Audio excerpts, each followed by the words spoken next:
নামাজে মন না বসলে করণীয় কি?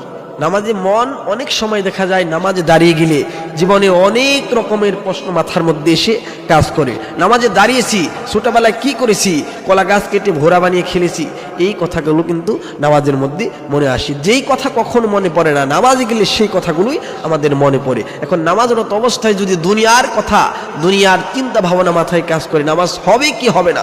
হযরত আলী রাদিয়াল্লাহু তাআলা আনহুর কাছে একদিন এক সাহাবী এসে বললেন, হে আলী, আমার একটি প্রশ্ন হচ্ছে, নামাজের মধ্যে যদি দুনিয়ার চিন্তা মাথায় কাজ করে তাহলে কি আমার নামাজ হবে? তিনি বললেন, না, তোমার নামাজটি হবে না। নবী করিম সাল্লাল্লাহু আলাইহি ওয়াসাল্লাম আসলেন, এসে বললেন, আলী, তোমার কাছে কেউ কি এসেছিল? তিনি বললেন, ইয়া রাসূলুল্লাহ, একজন লোক এসেছিল। কি বলেছে? তিনি বললেন যে আমাকে প্রশ্ন করলো, নামাজের মধ্যে দুনিয়ার চিন্তা মাথায় কাজ করলে নামাজ হবে কিনা। আমি বলেছি না, নামাজ হবে না। নবীজি বললেন, আলী, যাও, তুমি ওযু করে আসো, 2 রাকাত নামাজে দাঁড়াও। 2 রাকাত নামাজে দাঁড়িয়ে গেলেন। দাঁড়ানোর আগে হযরত আলী বললেন, ইয়া রাসূলুল্লাহ, কেন নামাজটা পড়বো? নবীজি বললেন, আলী রে, নামাজ শেষে তোমাকে পুরস্কার দেওয়া হবে। নামাজে দাঁড়িয়ে গেলেন। প্রথম রাকাত নামাজ সুন্দরভাবে সম্পন্ন করলেন।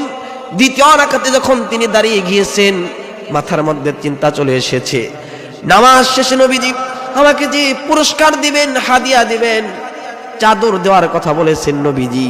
এই চাদর কি আম্মা জান আয়েশার ঘরের চাদর নাকি আম্মা জান হাফসার ঘরের চাদর? সুবহানাল্লাহ। ডানে বামে সালাম ফিরালেন। সালাম ফিরেই দেখতে পেলেন নবীজি আলীর দিকে তাকানো। আলীও নবীজির দিকে তাকিয়ে মুস্কি মুস্কি হাসেন। নবীজি বললেন, আলী রে, কেন তুমি মুস্কি মুস্কি হাসো? আলী বললেন, ইয়া রাসূলুল্লাহ, কেন আপনি মুস্কি মুস্কি হাসেন?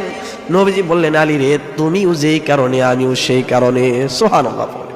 নবীজি বললেন, আলী, তুমি যে বলেছ নামাজের মধ্যে দাঁড়িয়ে যদি দুনিয়ার চিন্তা ভাবনা মাথায় কাজ করে সেই নামাজটা হবে না, তোমার নামাজটা তোমার চাদরে খেয়ে শেষ করে দিয়েছে। আশা করি বিষয়টি বুঝতে পেরেছেন। এই জন্য নামাজের মুসল্লায় দাঁড়িয়ে যদি দুনিয়ার চিন্তা মাথার মধ্যে কাজ করে, ওই সময় আপনার চিন্তাকে ফিরিয়ে আনতে হবে। ওয়াজিব তরক হওয়ার সঙ্গে সঙ্গে ডান দিকে সালাম ফিরিয়ে 2টা সাহু সেজদা দিয়ে নামাজটা সমাপ্ত করবেন। তাহলে আল্লাহ রাব্বুল আলামিন আপনার নামাজটা কবুল করে নেবেন। আশা করি বিষয়টি বুঝতে পেরেছেন।